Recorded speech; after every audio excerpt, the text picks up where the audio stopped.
Hello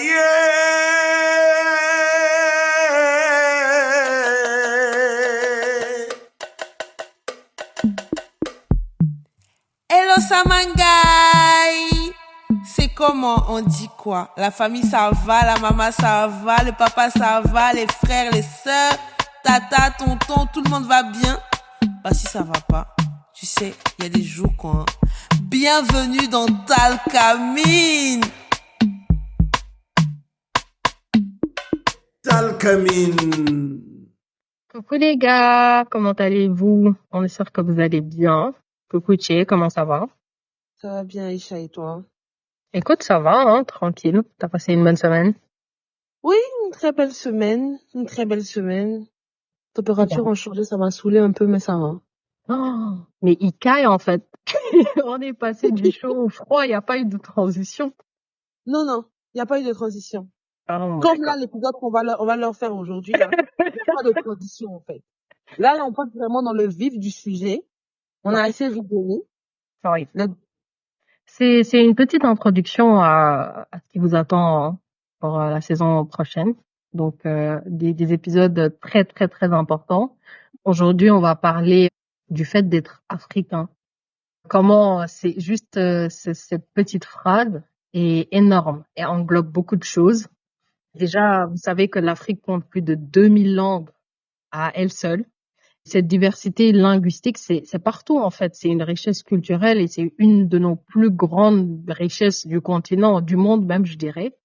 Et parce que chaque langue vient avec son histoire, sa culture, sa façon de voir le monde qui est très unique. Mais et ça renforce l'appartenance à une communauté spécifique en fait. Donc on nourrit nos traditions, nos coutumes, toute une organisation sociale qui va avec. Ça crée ce sentiment vraiment d'unité et de solidarité n'importe où on est dans le monde. Si je parle la même langue africaine que toi, on va avoir ce petit moment où on peut relate l'un à l'autre. Oui. Malheureusement, ça marque aussi des distinctions entre les différentes ethnies, comme on peut le voir dans plusieurs pays. Cette diversité est un défi pour l'unité nationale. Il peut y avoir des tensions. Et même si certaines nations ont quand même réussi à promouvoir une seule langue africaine, à renforcer une identité nationale et culturelle africaine qui est commune, on y reviendra. On voit quand même que ça pose quelques défis. Mais toi, Tché, dis-moi, comment la richesse culturelle africaine se manifeste dans les arts et les traditions, si on commence sur cet angle de vue? En fait, je pense que c'est dans l'art et les traditions en fait que je me sens vraiment africaine. Surtout la danse, la musique et tout, enfin les sonorités, on peut venir je pense même que vous voyez parce que là par exemple Aïcha et moi on vient de pays différents, mais tu vois le cri du début du générique de Talkamine. Normalement t'es africain, tu te reconnais dedans en fait. Tu vois. Mais dans chaque culture, tu vas avoir une interprétation particulière, tu vois, une utilisation particulière de ce genre d'appel. Tu vois ce que je veux dire?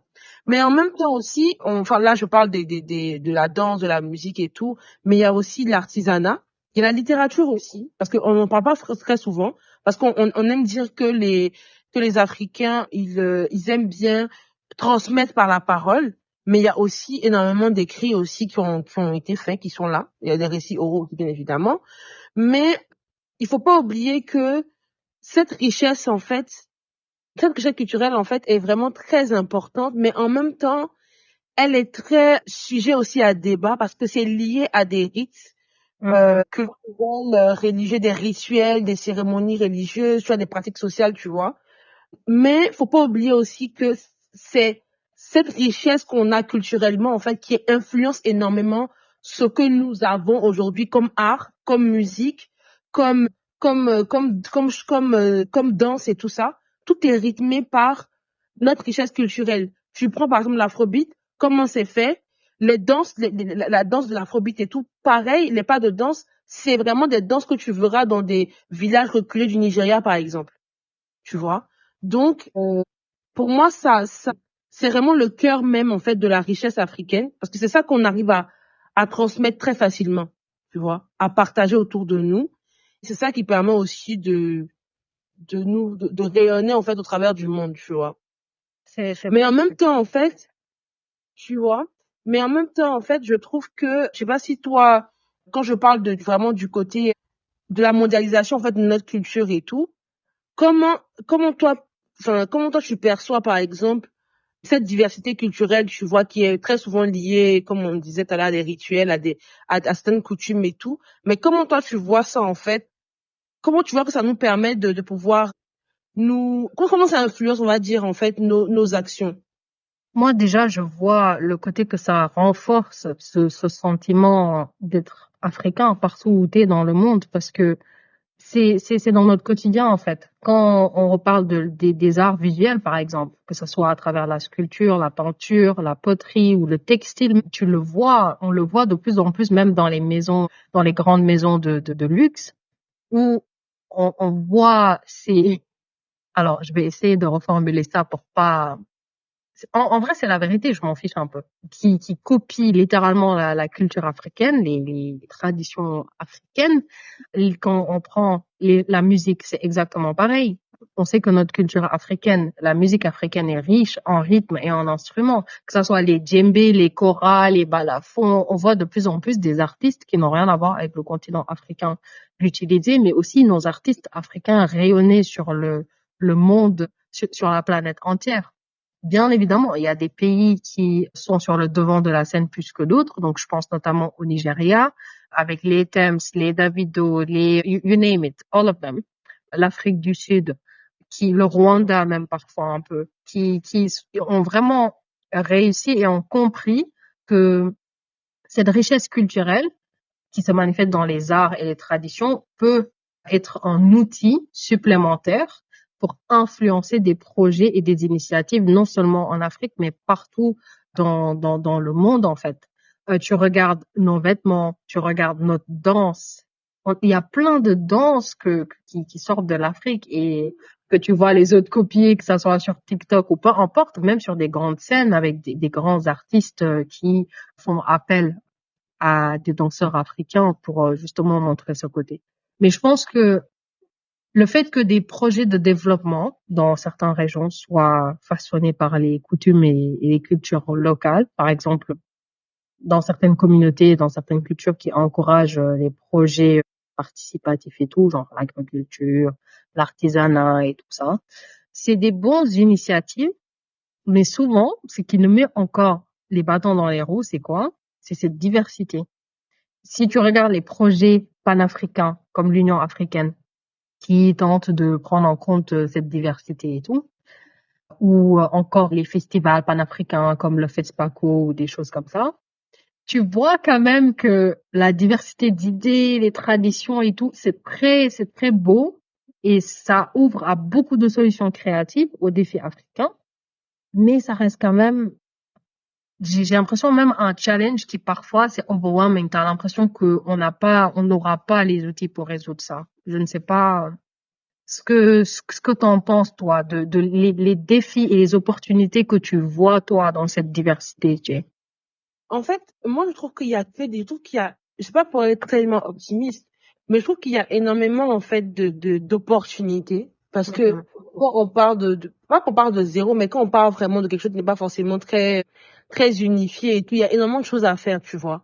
Le problème avec la diversité culturelle, c'est que, comme j'ai dit, il y a vraiment une attache émotionnelle, tu vois, culturelle, tu vois, non. C'est comme, par exemple, tu as des pays où, par exemple, je viens du nord de la Côte d'Ivoire et tout, il y a des ethnies qui, en fait, ils ont pratiquement les mêmes pratiques, tu vois, mais juste, il y a une pratique qui diversifie et qui est changeante, en fait, un peu, et ils se disent, non, non, non, non, si on commence à faire pareil, je ne suis plus tel, je ne suis plus un tel. Tu vois ce que je veux dire? Mais Aïcha, j'aimerais mettre une petite pause parce qu'il faut que je vais attraper un peu la veste de Shakira. Parce que tout à l'heure, tu as parlé de population, ça, c'est de mon cœur depuis, j'arrive pas tu vois, il faut que ça sorte. Elle dit qu'elle s'est réveillée, puis elle a eu le rythme de Waka Waka là dans sa tête comme ça. Et ils sont beaucoup à se réveiller avec des trucs en tête, hein. Moi, je sais pas où ils dorment et qui les réveille, mais ça me fait très rire, moi. Non, là, tu vois, je suis en train de parler d'un truc, mais en fait, de mon cerveau là-bas, ça kick en mode, attends. Le Shakira, en fait, faut vraiment qu'on être assez qu'elle nous explique cette histoire-là. Je te jure.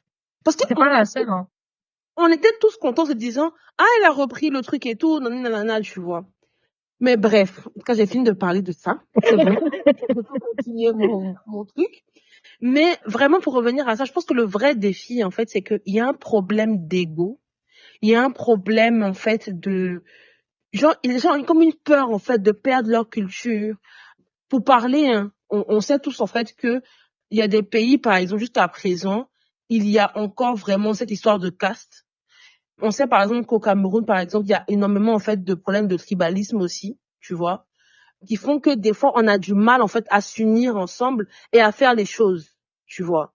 Donc, je pense que c'est vraiment, les plus gros défis, c'est vraiment propre je pense que c'est vraiment lié à l'ego, tu vois.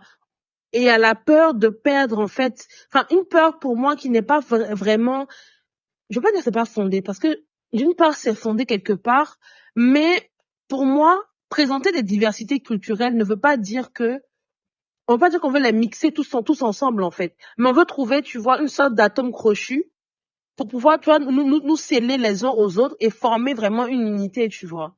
Donc, pour moi, je pense que c'est de là, véritablement, que vient le défi. Et aussi, il faut reconnaître aussi que pour moi, l'autre défi majeur aussi, c'est, par exemple, l'accès à l'éducation, tu vois, l'accès à l'apprentissage aussi de, de, de, de la culture, en fait, des uns et des autres. Par exemple, tu vois, il y a des pays où tu auras beau être un intellectuel qui a fait tes études, je sais pas où là, tu es vraiment ancré dans ta culture. Tu sais qui tu es. Tu vois, c'est comme ça, le pays est organisé comme ça pour que chaque personne soit comme ça, en fait, tu vois. Mais il y a des pays, par contre, où il y a vraiment une rupture, en fait, on va dire, entre guillemets, entre le village et la ville, tu vois. Donc, ça fait que cette diversité-là est mixée avec des cultures occidentales qui remixent encore plus le truc. Je prends un exemple bête. Par exemple, on va supposer que dans une culture, on dit que il y a un griot, par exemple, qui vient, lorsqu'il y a la naissance d'un bébé, qui vient de 6 heures, hein, jusqu'à 6 heures le lendemain, et qui chante, et qui chante, et qui chante, et que tout le village vraiment est autour de lui. Tu vois? Mais là, aujourd'hui, si Amidou est venu un peu en ville, le griot va chanter de 9 heures à midi parce que les voisins doivent dormir. Donc, les enfants d'Amidou vont se dire que c'est comme ça qu'on doit faire. Et tu vois, il y aura une perte, il y aura une dissolution, en fait, de cette culture-là, en fait, tu vois. Et après, ils vont dire, non, en fait, nous, chez nous, notre famille, c'est un peu comme ça. Donc, je pense que le réel défi, l'un des défis qui se pose aussi, c'est de vraiment retourner aux différentes sources et de voir vraiment qu'est-ce qui était fait et de limiter la dissolution, en fait, de nos différentes cultures. Parce que ça fait trop de sous-cultures, en fait. C'est que Amidou est de telle tribu qui agit comme ça de base. De 6 heures à 6 heures, on chante pour un enfant. Le père d'Amidou vient en ville, il décide que non, maintenant c'est de 8 heures à midi. Le griot lui-même aussi, il est venu en ville. Donc lui aussi, il n'arrive même pas à crier, ça n'arrive même pas à la porte du garage. L'un dans l'autre, on ne s'en sort plus, on perd la culture, tu vois, et on ne se retrouve plus aussi. Donc je pense qu'il y a ça aussi comme problème. Je sais que je me suis fait comprendre, mais bon. Oui, moi, je pense que les deux plus grands défis de cette diversité culturelle et linguistique viennent du fait que les identités ethniques sont politisées. Pour moi, c'est le problème de tout. Le fait qu'on dise oui, les gens ont peur, qui crée cette peur? Moi, ce que je me rappelle qui m'a vachement marqué, et qui me marque toujours, c'est en Guinée-Conakry, comment ces divisions ethniques et ces identités ethniques sont importantes lors des élections présidentielles. Parce qu'on va te dire si telle personne vient de telle ethnie, c'est peur, encore une fois, pour moi, les identités ethniques différentes en Afrique ne sont un défi que quand c'est politisé. Et vraiment, les gars, vraiment écoutez-moi, mais c'est pas une affaire de politisation. Aïcha, pas si le mot même se dit. Parce que, vraiment, quand tu as dit ça, ça m'a trigger. Parce que, Aïcha, si toi, par exemple, ton frère est au pouvoir, est-ce que tu vois la situation où ton frère est au pouvoir et tout ton village aussi, il devient ministre? Non, c'est même pas ça. Mais justement, tu vois, c'est là où le problème, Vraiment. Ok, je t'explique. Quand on vivait en Guinée-Écosse, si le président est Peul, la plupart des gens ils disent oui, non, les Peuls, c'est des bons commerçants. Pour la stabilité économique du pays, c'est important. Mais c'est des filous, c'est des manipulateurs, c'est des ci, c'est des ça. Donc, il y a une identité ethnique qui est réelle et vraie du fait que beaucoup de Peuls dans ce pays spécifique sont des businessmen, ils savent très bien comment gérer le commerce, comment gérer l'économie. Mais comment ça se tourne? C'est que ces gens, une fois au pouvoir, ils sont là que pour leur ethnie aussi. C'est pas une question de je vais ramener que tout mon village ils vont être ministres et tout ça. Bien évidemment non. Ça c'est un autre sujet de corruption et comment vraiment les gouvernements c'est n'importe quoi. C'est ma famille d'abord et tout. Ça va pas dire que tout leur village va être au pouvoir. Mais ce que je veux dire, le point que je veux attirer, c'est que ça crée des tensions ethniques. C'est pas forcément il va rapporter son village ou quoi que ce soit. C'est que ça va être vu comme c'est les Peuls qui sont au pouvoir. Et c'est exactement comme ça qu'ils parlaient. C'était ça leur langage du quotidien. Ah, tel candidat, il fait partie de telle ethnie, il fait partie de telle ethnie. Donc non, limite, tu vas pas voter pour cette personne qui est hyper intelligent et hyper capable de diriger le pays parce qu'il vient de telle ethnie. Parce que ça, c'est devenu une arme politisée de ouais, telle ethnie, ils sont comme ça. Telle ethnie, ils sont ci. Telle ethnie, ils sont maladroits. Ah, les Bamileke, tous c'est des voleurs. Tous c'est des trucs d'argent. C'est des choses qu'on banalise qui, pour moi, est un atteint à cette diversité culturelle qui est très beau, mais qui finalement devient en fait une arme presque politique. C'est dans ce sens-là que je le disais. Parce que après, il faut penser à tout. L'existence de ces multiples langues et cultures. Comment tu vas communiquer entre les communautés? Comment est-ce que ça va créer des barrières à l'accès aux services publics? Si justement on rentre déjà dans cette politique en se disant non, c'est telle ethnie qui est au pouvoir. Donc, est-ce que ça veut dire que le président il va parler en français et ensuite en peul? Est-ce que du coup, en abandonnant tous les autres 200, 2000 et quelques langues dans certains pays qui existent déjà? C'est dans ce sens-là que je voulais le dire. Je sais pas si tu vois ce que je veux dire. Mais justement, mais quand je parle de village, normalement, ton village, en fait, ils ont la même ethnie que toi. Tu vois? Donc, quand je parle de village, en fait, c'est vraiment genre des gens de la même ethnie que toi. Ça se passe partout, hein. C'est-à-dire que, en fait, ça se passe comme ça. Je sais pas si c'est fait exprès ou pas. Mais c'est comme si, je dis, en gros, toi, par exemple, d'une ethnie A, l'ethnie B est venue, a fait son show. Tu as eu ta chance, tu te dis, mais eux, c'est plus la peine. Eux, c'est plus la peine. Là, par exemple, tu vois, aujourd'hui, dans mon pays, avec mon nom de famille, je n'ai pas trop de problèmes. Tu vois? Je n'ai pas trop de soucis. Pourtant, je n'ai aucun lien particulier, tu vois, avec le pouvoir en place ou quoi que ce soit. Mais c'est comme ça que, plus ou moins, c'est fait. Mais par contre, ça, tu vois, je me suis posé des questions très souvent par rapport à comment c'est mis en place, pourquoi des fois il y a des tensions comme ça entre les ethnies et tout ça. Mais j'ai eu plusieurs explications qui se rejoignent. C'est que, par exemple, tu vois, avant de venir en ville, la plupart du temps, les gens étaient très souvent dans leur ville, voilà, respective et leur ville natale et tout. Et tu peux avoir, par exemple, un étranger qui vient, tu vois, dans notre village et tout. Si il s'est mal comporté, où il y a eu vraiment des tensions, il y a eu des tueries, il y a eu des choses et tout, c'est fini. C'est-à-dire que comme s'il y a un mini blocage, moi, je connais des familles, même il y a tu vois, les tatas qui sont un peu trop à l'aise, là. Vous voyez? Elles me disent, ah, ça va et tout, t'es pas encore mariée, hein. Je dis, non, faut pas prendre telle personne, et, ah, elle a, pardon. Non, non, non, on veut pas ça. Bien Tu sais, sûr. tu vois, je me dis, mais tu les connais pas. Ah non, non, non, ils sont méchants, ils sont avares, ils sont comme ci, ils sont comme ça. Et très souvent, des fois, c'est un peu comme le truc des signes zodiaques, là, c'est bizarre, hein. Mais des fois, ça se confirme. Tu vois ce que je veux dire? Donc, que ça se confirme, je sais pas comment te dire ça, mais on rentre dans le stéréotype, en fait. Tu vois? Donc, il y a, je trouve que c'est vraiment un sujet vraiment très tricky. Si vous voulez on reparle de ça, on va en reparler. Mais, comme tu as dit, en fait, c'est vraiment un réel défi aussi, lorsque c'est aussi politisé, par exemple. Tu vois? Par exemple, nous, il faut savoir que, par exemple, genre, je sais que il y a des pays où ils devraient avoir une langue locale, en fait. Tu vois? Mhm. Mais, ils en ont choisi, par exemple, le français en se disant, non, on va pas laisser tel groupe, en fait, au détriment de tel groupe et parler ce langage-là, tu vois. Je me dis que c'est plus simple. Voilà pourquoi, par exemple, depuis quelque temps, énormément d'entrepreneurs, de personnes, en fait, qui veulent s'expatrier ou bien revenir en Afrique, décident de partir en Côte d'Ivoire, par exemple. Parce qu'ils ont essayé au Mali ou au Sénégal, mais ils se sont rendus compte que quand ils ne parlent pas, par exemple, véritablement le Bambara ou le Wolof, par exemple, des fois, ils sont mis à l'écart, mais il y a un problème, en fait. Donc, ils préfèrent un pays où tout le monde parle la même langue, plus ou moins, et puis tu vois, on n'en parle plus. Tu vois ce que je veux dire? Mais je me dis que, après, je sais pas, il faut qu'on se renseigne. Pour les pays où ils parlent le même langage, plus ou moins, tout le monde, est-ce que ça a été un choix ou ça a été imposé ou c'était vraiment... C'est imposé. Ok. En fait, c'est pour ça, quand je parle de politisation, il faut pas que les gens aient l'esprit que c'est juste dans les instances politiques. Le fait d'amener un sujet à un débat, tu politises ce sujet.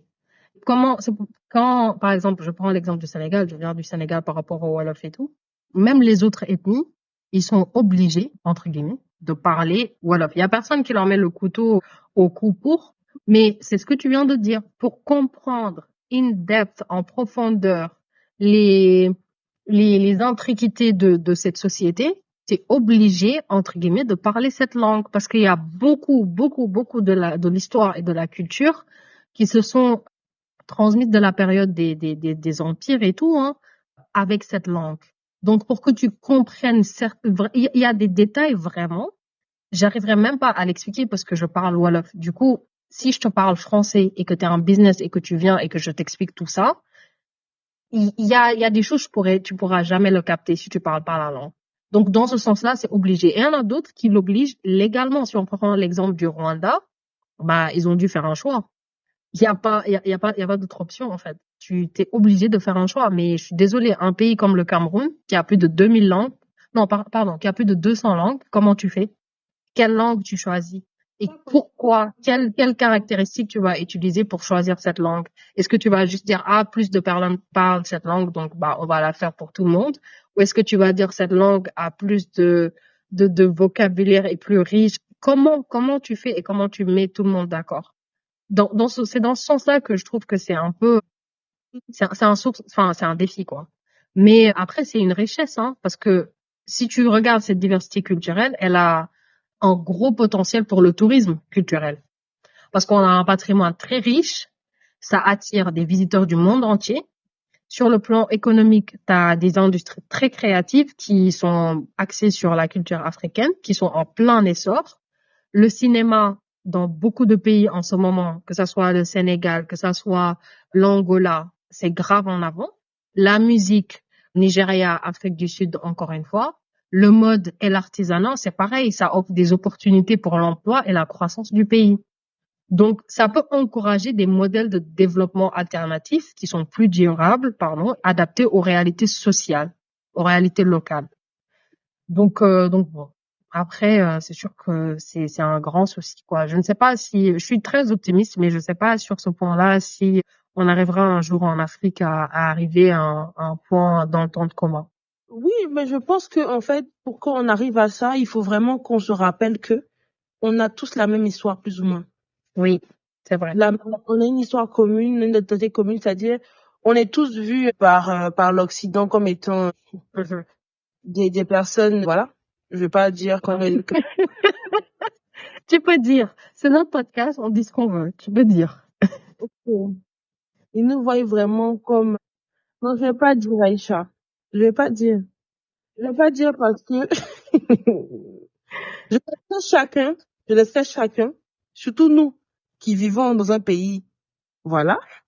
Je vous laisserai remplacer les 3 points par ce que vous voulez. Comment vous vous sentez actuellement dans le froid à 4 heures du matin devant la préfecture, là? Dites-moi, vous remplacez la par ce que vous voulez. Mais, pour moi, je me dis que on est vraiment, faut qu'on se rappelle juste que on a une histoire commune, tu vois. On a tous été plus ou moins, voilà, plus ou moins colonisés. On a une histoire quand même qui est assez lourde, en fait, en fonction des différents peuples et tout. Donc, c'est ça qui doit nous unir, en fait, tu vois. C'est-à-dire, il faut se rappeler que on a tous un but commun, tu vois, se décoloniser véritablement et de mettre en avant nos forces, en fait. Tu vois. Après, tu vois, par exemple, pour revenir à ça, le problème, c'est que, tu vois, chaque peuple avait son roi, tu vois. Son roi, quelque part, ils avaient leur organisation tranquillement sur le même territoire. Chacun avait sa gestion, tranquillement. Et puis, il y avait des alliances qui se faisaient par des mariages, par des trucs, voilà, des accords pour le commerce, des trucs comme ça. Sauf que, tu vois, là, maintenant, avec la transformation politique qui est liée à la colonisation et tout, puisque, voilà, ils n'ont pas vraiment, il y a eu vraiment, en fait, comme s'il fallait avoir un choix pour tout le monde. Et c'est là qu'ils s'attrapent du coup, tu vois, les défis on a mentionnés plus haut. Tu vois ce que je veux dire? Donc, peut-être que dans cette logique-là d'histoire commune, de décolonisation aussi commune, on pourrait arriver tu vois, à une autre gestion qui nous convient nous aussi. C'est ça que j'allais dire, ouais. Voilà. Parce que l'héritage colonial, là, il est beaucoup trop lourd, hein.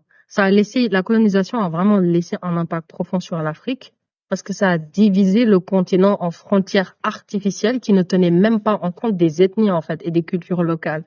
Et pour moi, c'est là où vient des tensions. Comme tu l'as si bien dit, ces empires qu'il y avait avant, tu sais très bien qu'eux tous, ils parlaient la même langue. Genre, si toi, tu étais dans l'empire malinké, l'empire soninké et tout, tu sais très bien ce qu'ils parlaient. Eux tous, ils se comprenaient. Ils avaient les mêmes cultures, les mêmes pratiques.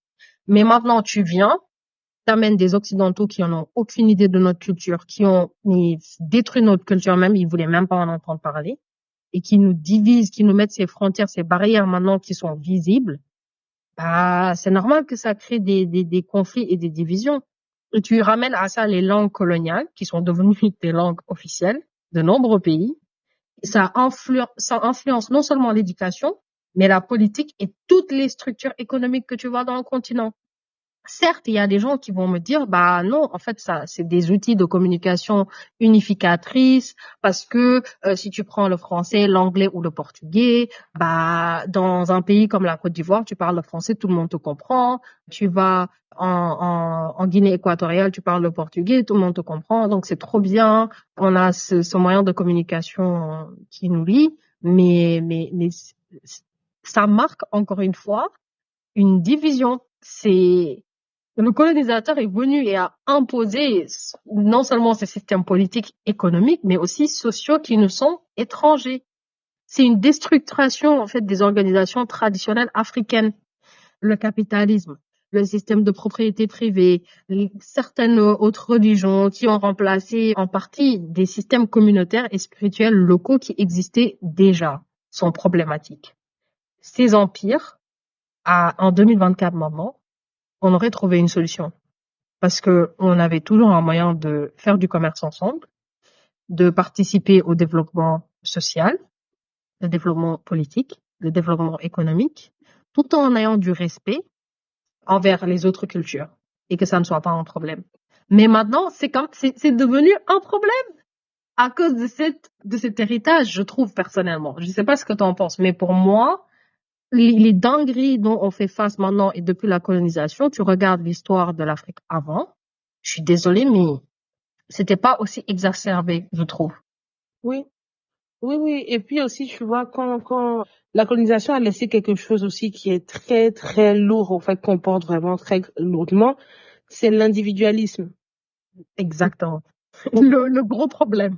Vraiment, c'est le plus gros problème. L'individualisme, réellement, c'est le plus gros problème auquel on fait face, en fait, actuellement. C'est vraiment, moi, je fais ça, moi, je fais pas ça comme ci, moi, je fais pas ça comme ça. Moi, après, voilà, moi, je vais refaire. C'est moi, moi, moi, moi. Mais je pense vraiment que ce qui nous permet on critique, on juge jusqu'à présent des fois, actuellement, ce qui permet, en fait, aux Africains de se retrouver un peu, c'est la religion.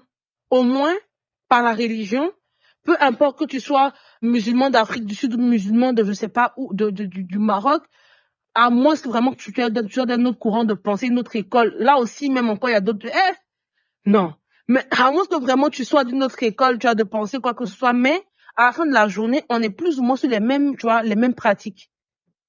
Donc, je veux dire, donc, ce qui permet encore, je veux dire, de trouver une solution et qui permet de casser un peu avec l'individualisme. Sinon, en dehors de ça, c'est vraiment chacun pour soi, comment il perçoit. Vous pouvez être dans une même famille, s'il y a deux qui sont aux États-Unis, un qui est parti en France, qui a mixé un peu sa culture avec la culture française, la culture américaine, quand vous revenez, les enfants sont tissage de culture, de trucs, et puis qui se déracinent de plus en plus, en fait, de la culture africaine. Donc, après, on se retrouve quelque part, donc, ça n'a plus vraiment, et puis après, tu vois, l'enfant aussi, hein, lui-même aussi, il essaie de voir vers où il sent le plus rattaché ou quoi que ce soit, tu vois. Mais je me dis que vraiment, il faut vraiment ne pas oublier vraiment l'histoire commune, tu vois. Oui. Et ce Voilà. qu'on ne doit pas oublier aussi, Tché, pardon de te couper, c'est les mouvements de libération qui ont façonné, l'identité africaine contemporaine qu'on connaît aujourd'hui autour de la lutte non seulement contre l'oppression, mais aussi la quête de la souveraineté et la fierté surtout d'être africain. Parce que cette coupure, c'est venu que très tardivement, à mon avis, vers les années 50, 60, là, avec les luttes pour l'indépendance. Pour moi, c'est ça qui, pour la première fois, pendant cette colonisation, cette période, a ravivé le sentiment d'appartenance africaine, de redonner à nos peuples leur dignité et leur identité. Et là, en ce moment, j'ai l'impression que c'est cette vague qui revient. Des leaders qui ressemblent à Kwame Nkrumah, des leaders qui ressemblent à Patrice Lumumba, qui prônent le panafricanisme comme une réponse à ces divisions créées par la colonisation. Donc, encore une fois, ces personnes sont rares et on les laisse très rarement aussi vivre longtemps. On leur met des bâtons dans les roues, c'est sûr, mais ils appellent quand même à cette unité du continent, à la décolonisation des esprits surtout. Parce que oui, ok, factuellement, sur ce que tu peux voir visuellement, il y a eu la décolonisation. Mais la décolonisation, des esprits, le rejet des mentalités imposées par l'Occident, pour moi, c'est pas encore à 100% présent dans le continent. Non, c'est présent, mais c'est encore léger, tu vois. C'est léger. Et tu vois, moi, je pense que si nos dirigeants aussi et nous, on avait reconnu le rôle des femmes, non seulement dans ces luttes historiques, de reconnaître l'histoire comme elle est, mais aussi de leur donner la place qu'elles valent dans la société et dans cette culture, pour moi, ça allait changer. Parce que les femmes africaines ont joué un rôle crucial dans ces luttes pour l'indépendance. Et souvent en première ligne, hein, même pas, parce qu'elles étaient à la fois combattantes, organisatrices, informatrices, et aussi protéger les communautés. Par exemple, quand on regarde la guerre d'indépendance de l'Algérie, les femmes étaient impliquées dans des actions de guérilla. Donc, tout en maintenant aussi ces réseaux de résistance partout dans le pays. En Angola, tu regardes les figures comme Deolinda Rodriguez. Pareil, c'était des leaders. Au Kenya, les femmes Maou, et qui ont pris des armes aux côtés des hommes pour lutter contre les colonisations britanniques. Mais en fait, ils ont joué un rôle tellement essentiel dans cette mobilisation que maintenant, c'est limite insultant de voir que les femmes sont marginalisées, une fois l'indépendance a été acquise et jusqu'à maintenant, tous nos nouveaux gouvernements, ils sont largement dirigés par des hommes qui ont mis de côté les revendications des femmes pour l'égalité et la participation politique. Et ça, c'est un autre défi persistant pour tous les mouvements de libération parce que pour moi, la femme, elle a tellement un rôle clé dans le fait de transmettre, dans le fait de garder ces réseaux, la mentalité. Toi-même, tu sais, on a été élevé par des femmes fortes qui ont une très forte mentalité. Tu vois comment ces femmes nous ont rendus. Et c'est ça le vrai rôle de la femme dans la société africaine. Et pour moi, ce rôle, on leur donne pas ni l'espace, ni le temps de l'exprimer et de le montrer. Mais, Aïcha, ce que j'aimerais dire même, en fait, que à chaque fois qu'on a abordé un sujet, on est parti très loin dans la socialisation primaire. C'est avec la mère que tu fais ça. Bien sûr. C'est ta mère. Je veux dire, par exemple, tu vois, toutes les cérémonies traditionnelles, culturelles et tout. C'est pas ton père qui va te prendre, te dire, ah, allons assister à telle chose que tu vas comprendre. C'est les femmes qui organisent ce genre de choses, elles prennent leurs enfants, venez, on s'en va ici, tu vois tel baptême, tu vois telle chose, tu vois que comme ci, comme ça. Je veux dire que elles ont un rôle vraiment important dans ce rappel-là même, en fait, de notre tradition. et de valoriser nos racines. Par exemple, il y a des personnes qui ne sont jamais peut-être venues en Afrique, mais qu'est-ce qui fait qu'ils mangent des plats africains? C'est que leur mère cuisine Mhm. encore, tu vois, africain qu'ils soient aux États-Unis ou en Chine, peu importe. Elle se dit, quand même, il faut que tu manges ça. T'as pas encore dedans, tu vas manger telle sauce, tu vas manger comme si, il faut que tu connaisses ça. Tu vois ce que je veux dire? Donc, la transmission, elles sont vraiment importantes, en fait, tu vois, pour moi, de rappeler vraiment cette base-là de l'Afrique, en fait, pour moi, ce sont les femmes qui transmettent l'Afrique de génération en génération. J'aurais pas dit mieux parce que même les discours politiques qui dominent en ce moment en Afrique, on l'entend, pour moi, ça fait peur. C'est pas, j'ai l'impression que en 26 ans, j'ai pas vu vraiment même de changement incroyable dans la condition mise dans la place de la femme africaine en Afrique. Trop triste à dire. Je sais pas si c'est moi, je suis trop pessimiste, mais je ne les ai pas vus. Et pour moi, ça vient renforcer en fait les principaux défis déjà qu'on avait par rapport à cette idée panafricaine. Par exemple, l'influence des puissances extérieures. Tu vois comment ces anciennes colonies-là, colonisateurs, là, les France, Angleterre, continuent d'influencer nos choix politiques, mais aussi cette place qu'on donne à ces femmes. Parce que c'est très hypocrite, tu vois, oui, en Europe, t'entends partout, même aux États-Unis, peu importe, parce que n'importe quel continent que vous me citez, oui, liberté des femmes, machin truc, féminisme, tout ça, parité ci, parité ça. Mais on a vu que ça ne les arrangeait pas que les femmes aient plus de pouvoir et qu'ils vont rien faire pour que ça soit le cas en Afrique. Avant qu'ils arrivent en Afrique, c'était comment? Les femmes avaient beaucoup de pouvoir, que ce soit des pouvoirs politiques, que ce soit par rapport aux finances, que ce soit par rapport au gouvernement, que ce soit militairement parlant. Mais ils sont venus pour rendre nos femmes quoi? Bah, des esclaves, abuser d'elles, profiter d'elles, et elles ne servaient qu'à ça. Le reste, on ne veut pas vous entendre parler, on ne veut pas vous entendre prendre de la place. Moi, en Afrique, là, sur quelques recherches que j'ai fait, les pays africains qui avaient même des lois pour la parité, tu peux les compter sur les doigts d'une main. Il n'y en a pas beaucoup. Et encore une fois, ça arrive très tardivement. Moi, le dernier que je me rappelais qui dans son discours politique, il en parlait constamment, c'était l'ex-président Abdoulaye Wade au Sénégal, où c'était un grand mouvement de oui, non, même dans le pouvoir politique et tout, il fallait chercher à avoir ce 50-50, à avoir, juste pas que ça soit une histoire de chiffres ou de nombres, mais vraiment à leur donner la place et les connaissances qu'il faut pour qu'elles soient à cette place. Donc, pour moi, tant qu'on a ces grandes anciennes puissances coloniales et les autres nations puissantes comme la Chine ou les États-Unis, ça encore, c'est eux là, c'est un autre débat même, qui continuent d'influencer tous nos choix politiques, économiques, sociaux et tout, ça va être difficile d'arriver à une vision commune, mais aussi de renforcer notre identité panafricaine. Car on oblige littéralement, on met à genoux nos pays africains à faire des concessions à ces puissances extérieures pour obtenir des choses comme des financements ou des partenariats stratégiques ou je ne sais quoi. Donc le néocolonialisme économique, ça existe. Ça existe toujours et ça nous limite partout. C'est pas qu'une question d'économie, mais ça limite toute notre autonomie et ça freine le modèle de développement véritable dont on a besoin en tant qu'Africains. Moi, je pense que ça, c'est vraiment un problème fondamental qui va pas changer tant qu'en plus de ça, on n'a pas laissé la place aux femmes de participer à ce développement. Je suis tout à fait d'accord avec toi, hein. Je suis tout à fait d'accord avec toi du début à la fin.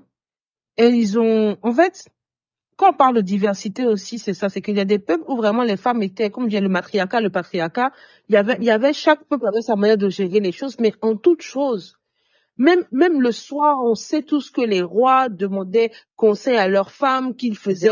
Vraiment, la femme a toujours eu rôle important, même dans la religion, même dans ce que tu veux. Mm-hmm. Donc, je veux dire que c'est important aussi comme on dit, donner à César ce qui appartient à César pour pouvoir permettre, en fait, aux choses de se remettre en place véritablement. Parce qu'on aura beau tout remettre, on aura beau essayer de remettre tout en place concernant la diversité et comment faire en sorte de relever les défis qu'on a à relever. Mais si on ne replace pas ça vraiment à la bonne place, c'est-à-dire on ne replace pas vraiment la place de la femme, on ne donne pas la place qu'elle a réellement, je pense qu'on va pas s'en sortir. Tu vois? On ne va pas s'en sortir. Il faut vraiment que chacun reprenne sa place. Tu vois, c'est un peu comme, je veux dire, un jeu d'échecs qui a été joué par des personnes avant. Quand tu reprends le plateau, tu ne continues pas à jouer comme ça. Tu replaces les coups. Tu vois, tu replaces les coups dans leur place et puis tu dis, bon, nouvelle partie. Donc c'est la même manière, en fait, c'est la même chose.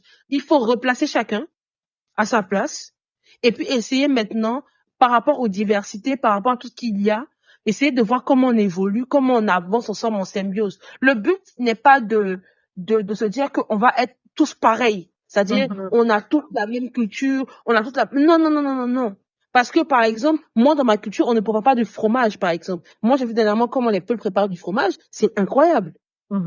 Tu vois? Donc, je veux dire, en fait, qu'il y a des petites richesses comme ça, des petites choses comme ça qu'on met en pratique, qui sont pratiquées par les peuples autour de nous, qui sont à remettre, en fait, dans leur contexte, afin de pouvoir évoluer ensemble. Tu vois? La diversité n'est pas forcément un problème. Mais je pense que l'idée là, c'est vraiment d'essayer de renforcer notre identité panafricaine. C'est sûr. Tu vois? C'est parce que on sait que voilà, les langues, les ethnies, les politiques et tout ça, sont vraiment venus nous séparer encore plus. Tu vois? Mais c'est de se rappeler à chaque fois que on peut, grâce aussi à ce qu'on a appris aussi de l'Occident, on peut trouver en fait des moyens en se basant surtout, comme j'ai dit, en replaçant les pions de l'échiquier, en se basant sur ça, on peut retrouver en fait une certaine forme de solidarité et d'énergie vraiment, une énergie vraiment positive et tu vois, une économie, une société vraiment très circulaire, tu vois. En fait, moi, je vois ça un peu. Ok, toi, tu sais faire de la maçonnerie, d'accord. Nous, c'est la plomberie, non, donc, et puis, on construit vraiment, tu vois, on sort vraiment, tu vois, le château de terre. Bien sûr. Tu vois ce que je veux dire? On se dit, parce que construire une maison, c'est pas l'architecte lui, c'est les plombiers, lui, c'est les maçons, lui, c'est les menuisiers. Non, on peut pas s'en sortir. On a besoin de diversité. C'est notre force. On a besoin de ça. Tu vois? Et je pense que c'est ça qui permet même d'avoir différentes sonorités, de pouvoir. Mais il y a un truc que j'aimerais dire, c'est que les Occidentaux, ils ont une manière de savoir mixer nos richesses. C'est incroyable. Des fois, quand je prends des fois, en fait, la musique. Tu prends un arrangeur occidental là-bas, peut-être français, américain, je sais pas. Il va voyager dans l'Afrique. Il va prendre différentes sonorités, ce qui est censé nous diviser là. Lui, il prend ça, et puis il arrange une musique, tu te dis, mais incroyable. Il te dit, non, là, j'ai pris le balafon de tel pays, j'ai pris mais il t'explique des choses, tu te dis, mais comment lui, il réussit à faire ça, et nous, on ne réussit pas à faire ça nous-mêmes. Parce qu'on nous a brainwash, non? Tu vois? On nous a tous brainwash. En fait, c'est ça, c'est que ton frère, là, c'est ton ennemi, mais c'est pas ton ennemi. Non, c'est ça, c'est ça. Mais tiens, moi, je veux que tu reviennes quand même sur le point des femmes, parce que je pense que tu as dit un point très, très important. Et ça peut rentrer sur les défis vraiment contemporains dont l'Afrique devra faire face aujourd'hui et aussi dans le futur. Qu'est-ce que tu vois comme défis sociaux et économiques auxquels les femmes africaines sont confrontées aujourd'hui même, où on parle? Aïcha! Ça aussi, je sais que c'est un autre sujet, mais c'est important. En fait, c'est vraiment, ça se place sur ce que tu disais, de redonner à César ce qui était à César. Mais pour faire ça, faut vraiment, je pense que on arrive à vous faire entendre aussi et à ce qu'on le réalise qu'il y a des défis qu'il faut qu'on fixe. Il y a comment dire, c'est de résilience qu'on doit redonner encore à la femme africaine. Et c'est ceci qu'il faut qu'on fixe avant. Donc, j'aimerais bien, parce que la dernière fois, tu m'avais parlé d'un point par rapport à ça. Je sais pas si tu te rappelles, mais je pense que c'est important vraiment de voir les défis que les femmes sont confrontées aujourd'hui. On se donne rendez-vous à la semaine prochaine pour la suite de l'épisode.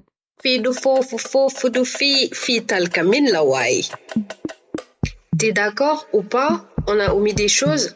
Viens, on en discute en DM sur notre Instagram @talkamin. On se retrouve la semaine prochaine pour une nouvelle conversation épicée.